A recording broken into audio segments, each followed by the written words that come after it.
The Splendour of You. Discovering the psychological barriers preventing you from sharing your voice. When I headed up the marketing department at our software development agency, I would periodically petition our employees to write technical articles for our company blog as a matter of creating high-quality inbound content for potential customers to read and associate with our brand. Most of the time, they would try to squirm out of it, trying to remain focused on the real work of delivery with which they were more comfortable. Their objections came in many forms, not the least of which was, "I have nothing to say that isn't already out there on the internet." To which my retort would be something like, "Yeah, but it's on somebody else's blog, directing traffic to their website, not ours." This generally didn't do the trick. They would pivot to the proposition that they didn't write well, to which I'd parry with, "I'll be your editor, and who but you is better equipped to do this?" We'd play tennis like this for some time, with my budding initiative inevitably fizzling out for most whom I'd approach. I don't bear them any ill will. These were busy people, and skepticism, my own included, is a part of the software developer's DNA, so it can be quite difficult to surmount if you don't come with receipts. Every once in a while, I'd successfully co-opt one intrepid soul whose agreement was generally predicated on the prospect of getting me off their back. In the short term, I'd be happy that I'd once again squeezed blood from the unyielding stone of our reluctant staff. But I'd also be worried and somewhat puzzled about the fact that these really smart people we'd hired consistently felt they didn't have anything valuable to offer when it came to the prospect of advice, expertise, or perspective surrounding the very activity with which they spent most of their professional lives engaged. In more intimate settings, from time to time some would admit imposter syndrome as a motivating factor for keeping their heads down, even within the sphere of their own expertise, to say nothing of a marketing context. I would try to buck them up with stories of my initial ineptitude as a new business owner, with particular focus on my early, ridiculous attempts at sales, hoping that this would help settle them more comfortably on the beginner path of writing. Of course, this had the opposite effect than I'd intended. A deficiency of originality. Perhaps the standards in our heads are too high. Sure, our experiences and perspectives are unique, but when I write, I still struggle with the notion of contributing something original to the world, which seems a much more insurmountable bar.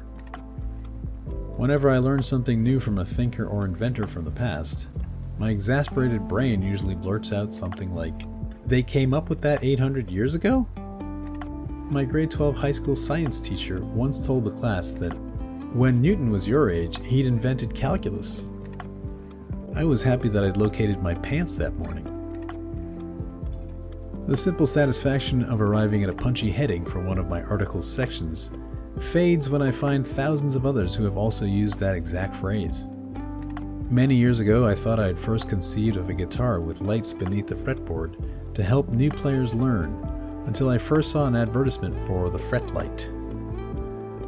For a long time, I nurtured a fuzzy but delightful concept about the nature of the harmonic series, which I later learned, from a beginner's philosophy book no less, had also crossed Pythagoras' mind circa 500 BCE.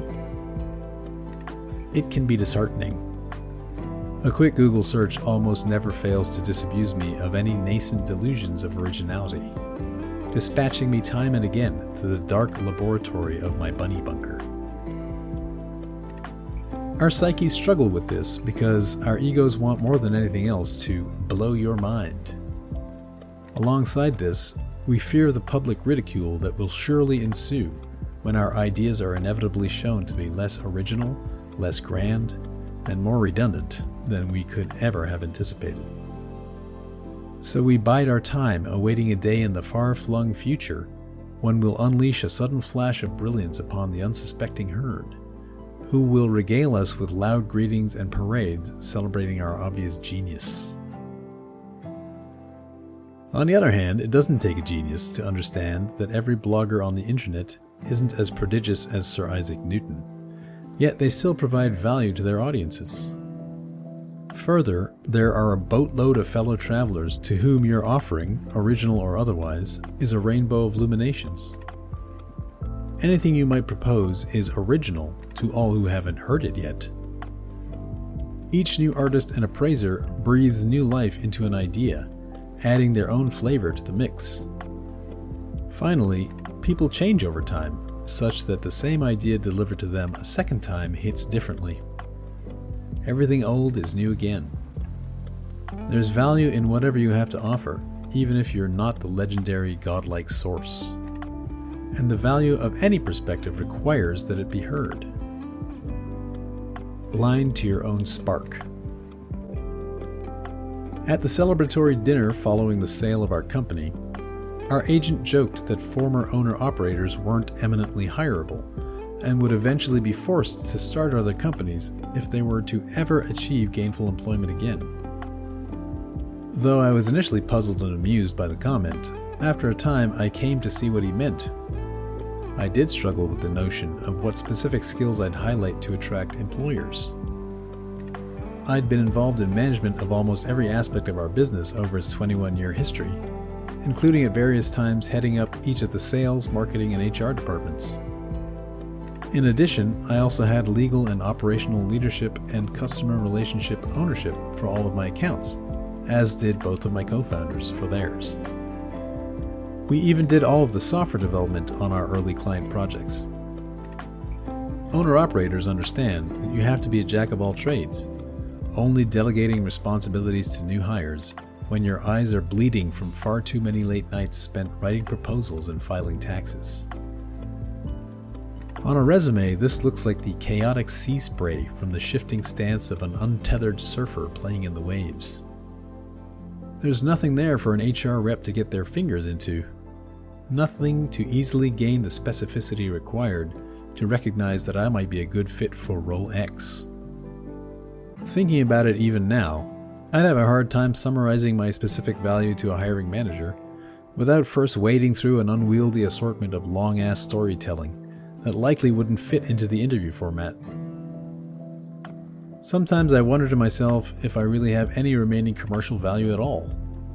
The excellent software people we hired over the years were now better with the new software tools than I was. My project management skills were aging out over time, fading in applicability to the dynamics of modern AI-native software projects.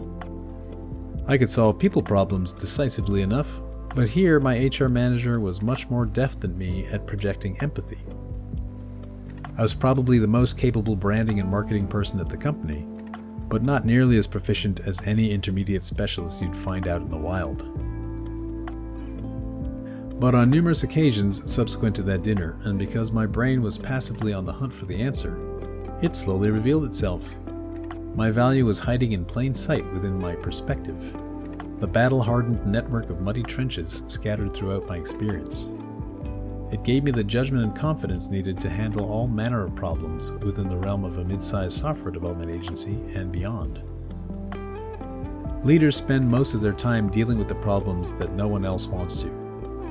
These are uncoincidentally the most intractable problems in the organization, and they become your responsibility by default.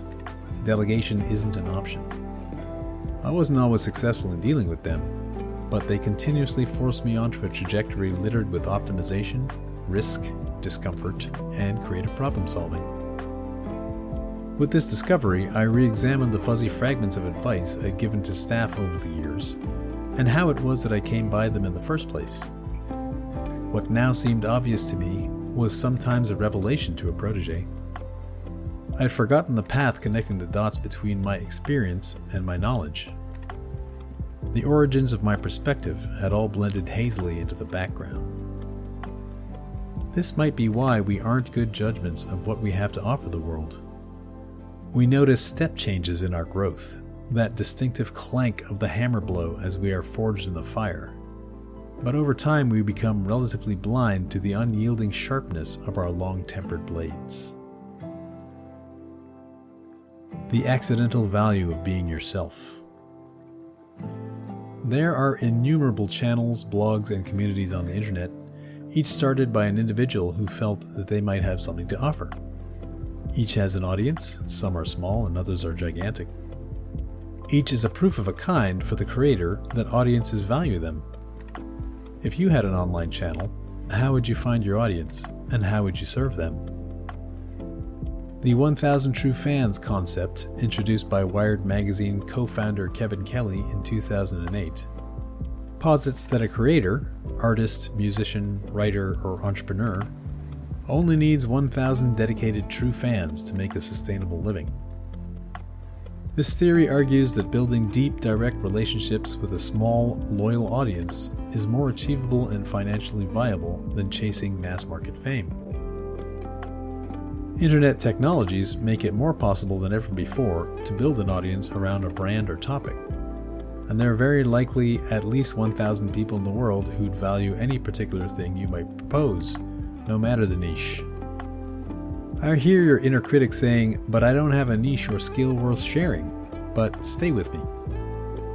People attach to unexpected aspects of a creator's work.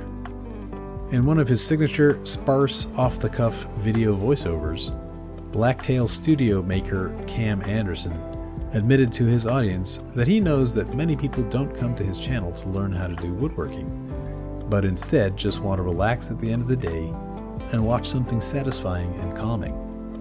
His channel fits the bill perfectly. We can't always predict what will be valuable to our audience. The listener's unique circumstances and needs determine what becomes meaningful. The connective tissue of the community is a reflection of who we are in totality. Cam is the unique and indispensable imprint woven into his channel's fabric. Dan Koh, among other online gurus, proposes that the most durable niche to occupy is the niche of you, which is comprised of your thoughts, interests, desires, and all of your other shifting dynamics, no less than your entire persona. In this framework, you can never go off topic, as long as you remain authentic to who you are. And in a world of cookie-cutter AI slop content, online audiences crave the connection one can only get from real people who open their hearts and minds to their audiences. Mull over the 1,000 True Fans concept long enough, and you'll realize that what you have to offer will almost certainly be valuable to someone, even if you currently have no clue as to who or why. Most people in the world may not find you, much less subscribe to your channel and participate in your community. But given enough time and consistency, your tribe will very likely start to trickle in. And the growing fellowship will be strong because those present will have selected themselves into it over time, as opposed to having been shepherded there absent-mindedly by the algorithm. And all you had to do was be yourself. Love and esteem. You need not become a founder or creator to understand intuitively that your perspective has value. Further than this, though, I'm often surprised and saddened by the fact that some people don't seem to have a sense of their own basic intrinsic value. When I posit this to them without evidence, they knit their brow, puzzled that I could be so sure. Some have wept with my continued assertion. It makes me wonder about their experiences during their formative years. We all have moments of self-doubt, but I'm talking about ground zero here. A person with low self-esteem experiences all kinds of difficult challenges. They may adopt impossible standards, accepting nothing less from themselves than perfection, which of course never arrives. They struggle with empathy and love because they haven't themselves been transformed by them. They don't forgive themselves or others easily when they make mistakes. They can't be full participants in their important relationships. Some believe that low self-esteem is at the heart of all human atrocity. The negative downstream effects are too numerous to name. From the episode Heal Thyself from Northern Exposure in 1993, quote, "Low self-esteem is the root cause of practically all the pain and misery in the world. It's what drives war and torture and genocide. It's what evil is. Do you think Hitler liked himself or Cortez? We hate others because we hate ourselves." Unquote. Key and Peele's A Wise Bully skit points at this with a surprisingly deft touch. It should be a required watch for all high school students. Brown is like the most lesbo teacher I've ever seen in my life. You know what I mean?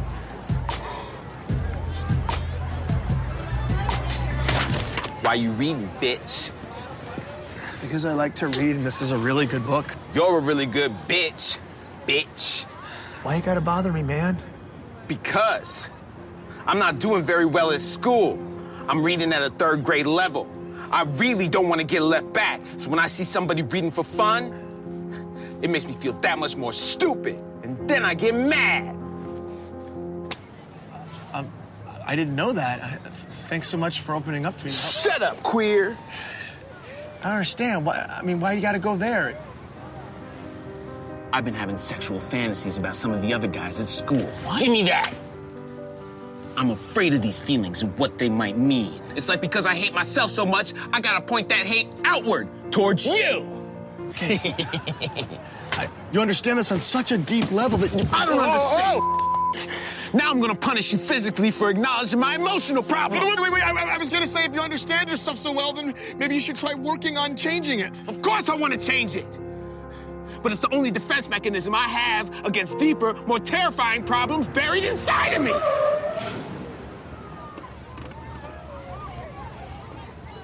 You're lucky my dad's here.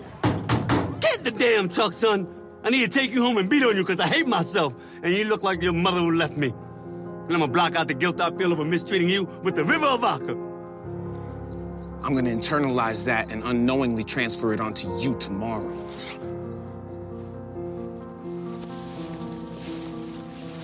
Coming reluctantly. Love, particularly self-love, transforms you from within. My mom loved my brother and I immensely. She always thought deeply about others and gave herself fully to them in whatever way she could. She thoroughly and consistently showered us with warmth, attention, care, and love throughout our lives, so much so that to us this seemed completely natural. She would sometimes muse that if anything ever happened to us, she'd likely throw herself off a cliff. I chided her for these macabre comments, objecting that they constituted grossly inappropriate safety pressure. But I secretly knew that what she said was true. My brother and I, of course, took this mostly for granted, not fully comprehending the pervasive extent of her love's presence until she was gone. Her passing in late 2023 carved a deep and painful hole in my psyche, and I'm still wondering how to fill. Like a fisherman floating longingly atop an empty sea, I've mostly come up short. Any attempt at a full description of her effect on me would require an inestimable number of pages. And anyway would have you rolling your eyes. After all, Jeremy, she was your mom. Of course you feel that way. Sure, I get it. This is to say nothing of the fact that the collage of testimony from which we form notions of our parents is far from coherent. Which of the vast landscape of impressions pervading our story are directly traceable to their origins? Each error of attribution is nothing but a grain on a beach full of sand. But I can say with complete confidence that I felt loved by my mom. And it would be hard to deny that my inherent sense of worth was due in large part to that influence. Maya Angelou talks about her mom and describes love as a powerful, liberating force in the moving clip that follows. I am grateful to have been loved and to be loved now and to be able to love, because that liberates. Love liberates. It doesn't just hold. That's ego. Love liberates. When my son was born, I was 17. My mother had a huge house, 14-room house. At 17, I went to her and said, I'm leaving. She asked me, you're leaving my house? And she had live-in help. I said, yes, I've found a job and I've got a room with cooking privileges down the hall, and the landlady will be the babysitter. She asked me, you're leaving my house? I said, yes, ma'am. And you're taking the baby? I said, yes. She said, all right, remember this. When you step over my door sill, you've been raised. You know the difference between right and wrong. Do right. Don't let anybody raise you and make you change. And remember this, you can always come home. I went home every time life slammed me down and made me call it uncle. I went home with my baby. My mother never once acted as I told you so. She said, oh, baby's home.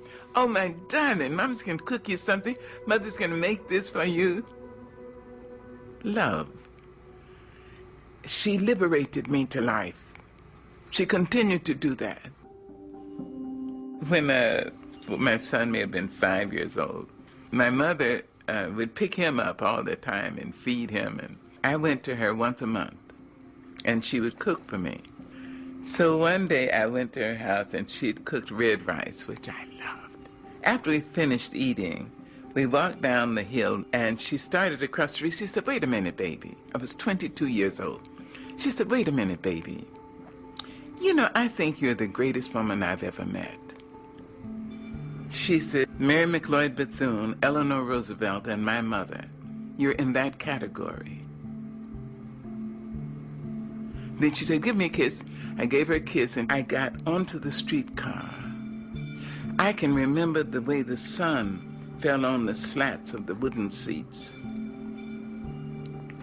I sat there and I thought about her. I thought, suppose she's right.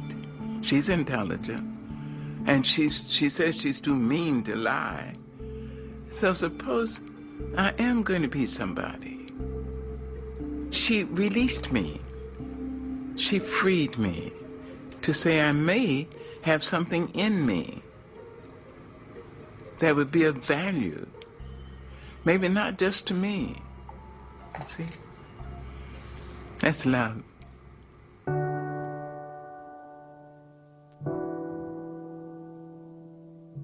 And when she was in her final sickness, I went out to San Francisco.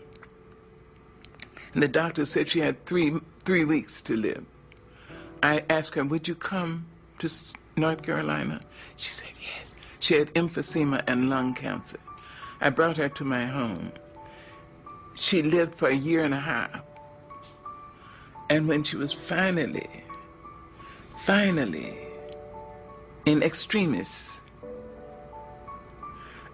she was on oxygen and fighting cancer for her life. And I remembered her liberating me. And I said, I hope I'll be able to liberate her. She deserved that from me. She deserved a great daughter, and she got one. So in her last days, I said, now, I understand that some people need permission to go. As I understand it, you may have done what God put you here to do. You were a great worker. You must have been a great lover, because a lot of men, and if I'm not wrong, maybe a couple of women, risk their lives to love you. You were a piss-poor mother of small children, but you were a great, great mother of young adults. And if you need permission to go, I liberate you. I went back to my house, and something said, go back. I was in my pajamas. I jumped in my car and ran, and the nurse said, she's just gone. You see, love liberates. It doesn't bind. Love says, I love you. I love you if you're in China. I love you if you're across town. I love you if you're in Harlem. I love you. I would like to be near you. I'd like to have your arms around me. I'd like to hear your voice in my ear. But that's not possible now. So I love you. Go.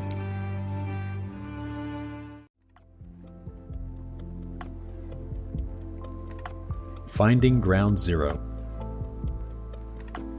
Decoding the source of your feelings of self-worth is perhaps not as important as having them.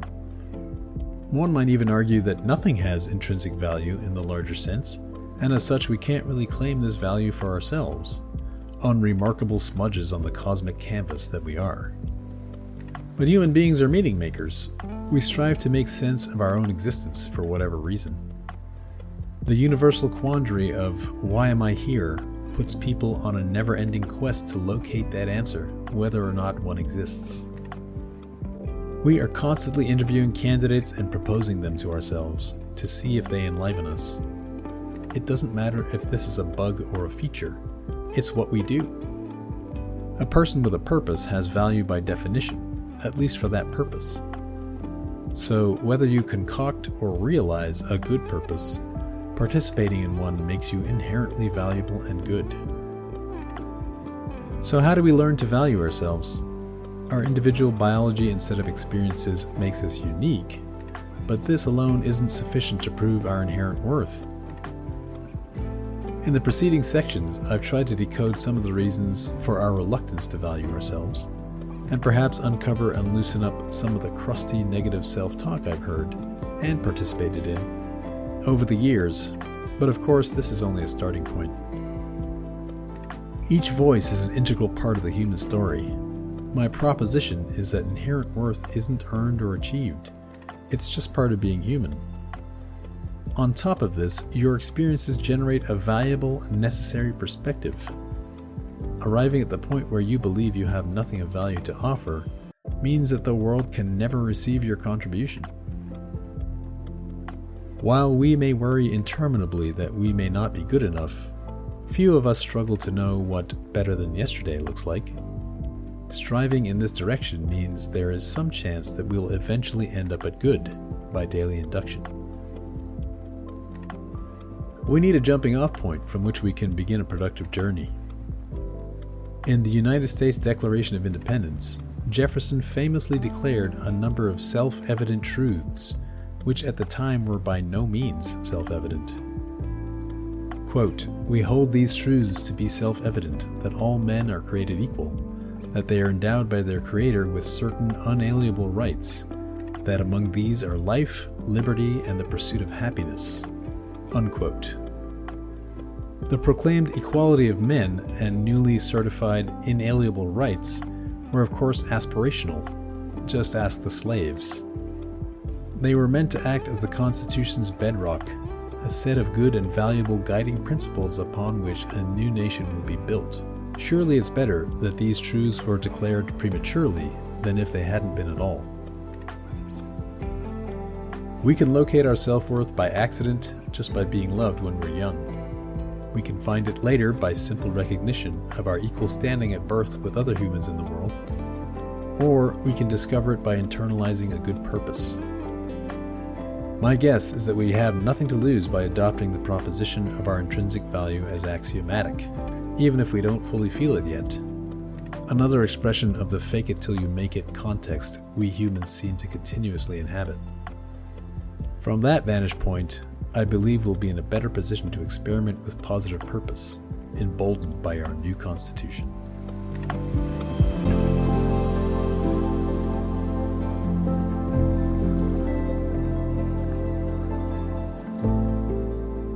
This has been episode 11 of the Summer Soul podcast, The Splendour of You, discovering the psychological barriers preventing you from sharing your voice.